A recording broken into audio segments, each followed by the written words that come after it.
That's not science. Stephen Woodford is not arguing for scientific worldview. His use of the words pseudoscience and science is simply marketing. That's not what he stands for. He's not defending science and arguing against pseudoscience. He's defending an authority structure where you believe what you're told to believe.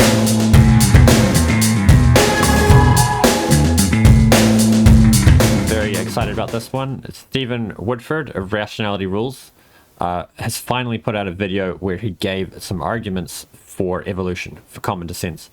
I've reacted to him a number of times over the years, including some of my first videos on the channel. This is the first time I've heard him give actual arguments for evolution.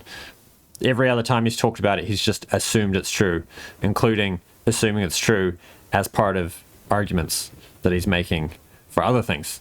So in this video, we're going to be responding to those arguments that he gives for common descent. So the beginning of the video is pretty lame. I used to think his videos were interesting because he really steelmans the opposition and whatnot, and so I'd watch them and react to them and so on. I've since learned that his videos are interesting largely because he has a lot of attitude and he's articulate and he expresses things in a very simple way.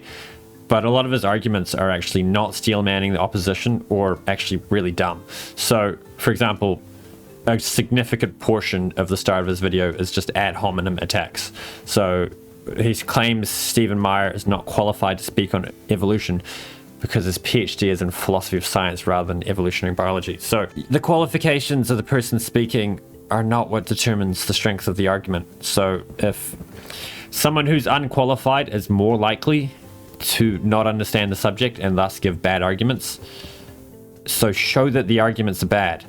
But someone who is not qualified can read a lot of books on the subject and understand it really well and give good arguments. So to know which one it is, to prove which one it is, Stephen Woodford needs to show that the arguments are bad. So the ad hominem attacks establish absolutely nothing. He goes on to attack the Discovery Institute for being a think tank promoting pseudoscience rather than legitimate research, frames intelligent design as a Trojan horse for creationism rather than a genuine scientific critique. All of that is just opinion. He hasn't demonstrated that. There is legitimate counter arguments for the evidence given for evolution, and debating evidence for or against the subject is all intellectual activity within that field. So if you give a mathematical proof and you want to say that that mathematical proof is incorrect, you are engaging in mathematics.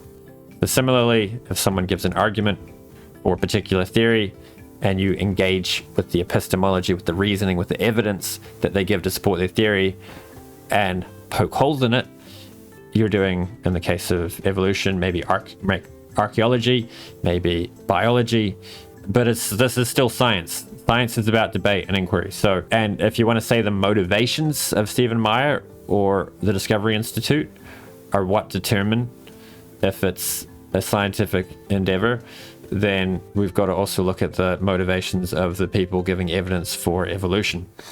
For example, Richard Dawkins and other atheist proponents of evolution, of common descent, have said many times that they would like to see less religion in the world and to see more atheists in the world. So if motivation discredits somebody's intellectual work, it goes both ways, and we end up discrediting both sides of this debate. So obviously that's just, I mean, I kind of feel silly even responding to this. These ad hominem attacks are just stupid. Before going through his arguments, we should start by understanding the core premise of his video. His concern is the elevation of pseudoscientific voices, lending credibility to scientific arguments that have no place in scientific discourse. That's more or less from his own words. This is the danger of elevating non-experts to expert status. When people like Carlson and Rogan, or Piers Morgan for that matter, platform pseudo-scientific ideas without challenging them, they lend credibility to arguments that have no place in serious scientific discourse. Like, the concern here, if it were legitimate, would be, you know, people spewing nonsense get seen as credible, and their nonsense gets seen as credible, people believe it, and their nonsense ideas go out and cause problems in the world. But that's not actually what's happening here. What Stephen Woodford is advocating is for an extremely unscientific approach to science, one where instead of ideas being debated based on evidence and reason. Instead, ideas are presented by authorities and accepted on authority and not on scientific grounds. With that said, let's move into the video and look at how this plays out. 2016, a major conference convened by the Royal Society, arguably the world's most august and prestigious scientific body, was convened by a group of evolutionary biologists who are dissatisfied with the standard neo-Darwinian theory of evolution. And many of the conveners are calling for a new theory because the primary mechanism of biological change articulated by Darwin and his subsequent followers, now called the neo-Darwinists, the idea of natural selection acting on random mutations and variations, is now understood to lack the creative power to generate major changes in the history of life. Wait, so there was this really important meeting with all the elite scientists where they collectively said, you know what, evolution just isn't cutting it, it doesn't really work anymore, and we need to go back to the drawing board entirely. Really? You sure? I don't understand evolution, and I have to protect my kids from understanding it. At first glance, this sounds damning, but here's the reality. Meyer is misrepresenting the conference to fit his narrative. This is what creationists do. The 2016 Royal Society meeting, titled New Trends in Evolutionary Biology, was not about rejecting neo-Darwinism. It was about exploring how new discoveries like epigenetics, symbiosis, and developmental biology could complement the existing framework. Think of it like this. If evolutionary biology is a house, the conference wasn't about tearing it down. It was about adding new rooms and upgrading the plumbing. So there's a logical problem with his argument here. Stephen Meyer's claim is that the conference acknowledged that the neo-Darwinian mechanism is insufficient and explored adding new mechanisms to solve this. Woodford acknowledges that the conference sought to add mechanisms, but he denies that there was any insufficiency. This raises the question, if there really is no insufficiency in the neo-Darwinian mechanism, then what is adding anything going to achieve? Why would they host an entire conference with the purpose of adding explanatory mechanisms if neo-Darwinism, if you know, natural selection acting on random mutation can fully explain everything, then why would they host an entire conference exploring adding new mechanisms? But the real problem with Stephen Woodford's argument is he's just plain misrepresenting the conference. Yes, they were looking to add new explanatory frameworks, and yes, not all of the scientists present agreed that the neo-Darwinian mechanism is insufficient. However, some prominent scientists such as Gerd Müller and a significant number of the scientists present did agree that neo-Darwinism is insufficient and we need something new or additional to explain the varieties of life that we see. So to be clear, the neo-Darwinian mechanism is natural selection acting on random mutation. And then just quickly, the whole purpose of the conference was convened to add new theories. So presumably they thought something needed to be added. So that really implies there was an insufficiency. We covered that already. But yeah, the additional theories, they wanted to establish an extended evolutionary synthesis and include in it ideas such as epigenetic inheritance, developmental bias, plasticity, and niche construction. So these are mechanisms that go beyond random mutation and natural selection.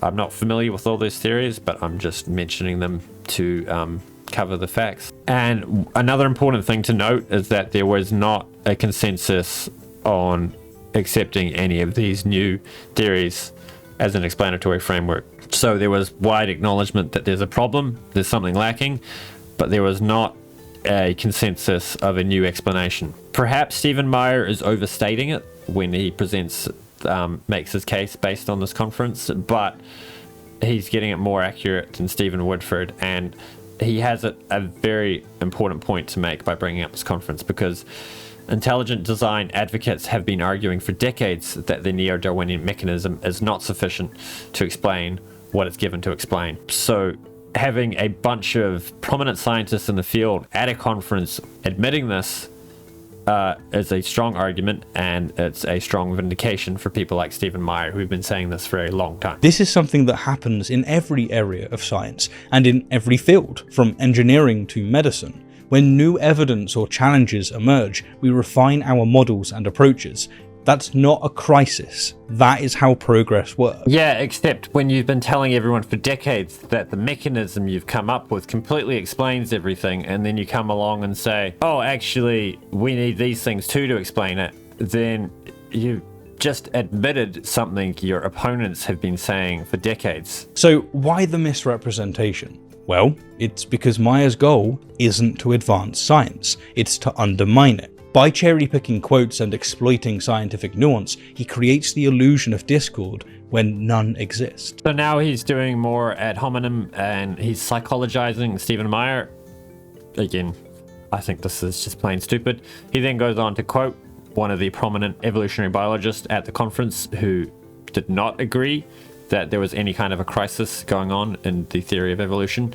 But notice he doesn't quote Gerd Müller, who was one of the prominent biologists. He was a keynote speaker, and he did explain that there is a need for additional explanatory mechanisms because neo-Darwinism just can't cut it. Maybe I need to say this again because Stephen Woodford really doesn't seem to get this, but the fact that for decades we have been told that neo-Darwinism can explain everything, it is significant when an entire conference is held and maybe half of the attendees agree that that's just not true and we need additional explanatory mechanisms. That matters. That means what they've been saying for decades was not true, and the opponents have a point. Douglas Futemar, a leading evolutionary biologist, has repeatedly emphasized that natural selection and genetic variation are still the cornerstones of evolutionary theory. But Meyer doesn't want you to hear that.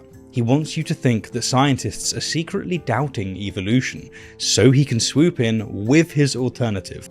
Stephen Meyer actively quotes leading proponents of evolutionary biologists such as Richard Dawkins. I'm sure he's quoted David Fatuma.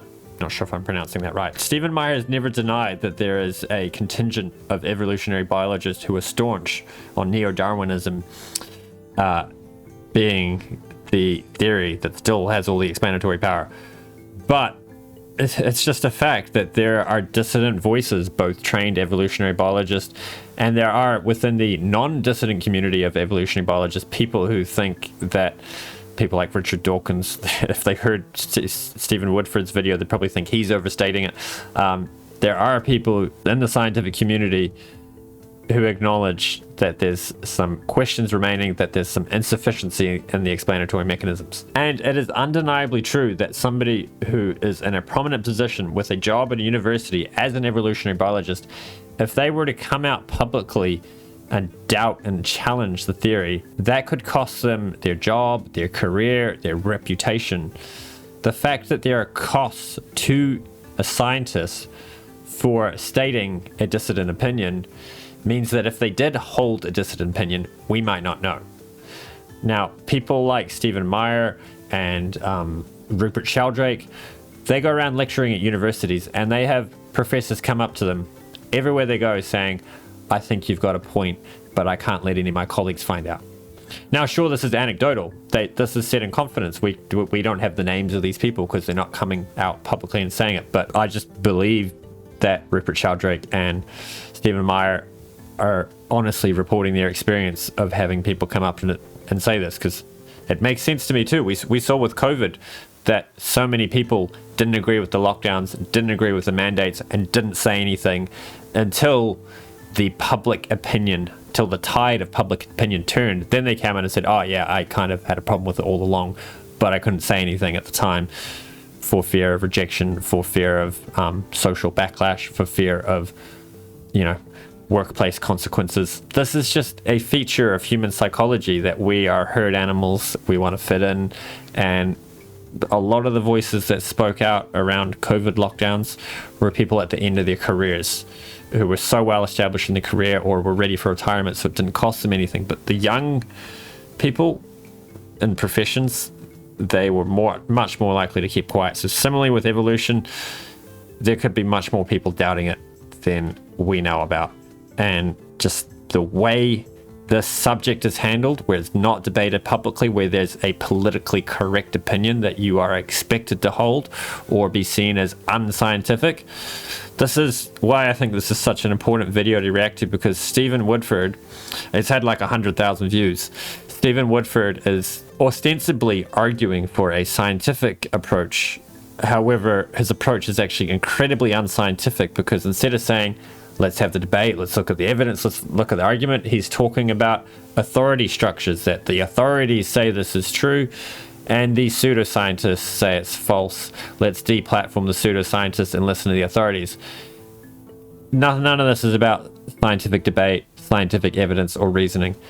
It is an authority structure, and that is the most anti-scientific thing you could argue for. We do actually have a prominent scientist who came out against the theory of evolution, and we can look at how he was treated as a case study. So Günter Bechly was a respected German paleontologist and senior curator at the State Museum of Natural History in Stuttgart, Germany. He specialized in fossil insects and was involved in major museum exhibitions, including one celebrating Darwin.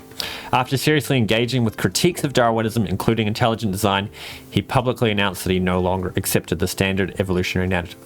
Almost immediately after that, his professional profile was removed from the museum's website and he was effectively pushed out of his position. Bechly has said that no specific scientific rebuttal was ever given to his views. He was simply treated as someone beyond the pale. This is a clear example of how questioning neo-Darwinism, no matter how credentialed or careful you are, can get you silenced or professionally cancelled. I think it's very important to note this point, that no scientific rebuttal was ever given. Here we have a credentialed scientist who came out with a politically incorrect view. He was strong-armed out of his position, treated as someone beyond the pale, and his arguments were never engaged with. That's not science. Stephen Woodford is not arguing for a scientific worldview. His use of the words pseudoscience and science is simply marketing. That's not what he stands for. He's not defending science and arguing against pseudoscience. He's defending an authority structure where you believe what you're told to believe, not where you believe what is actually supported by the science and evidence. Actually, I just decided I'm going to make this into a couple of videos. We're getting up to nearly 20 minutes and it is getting late here, so I'm going to look at replying to the rest of his points in a later video. I'll see how this one does. If you want to encourage me to do that, leave some comments, like, comment, subscribe.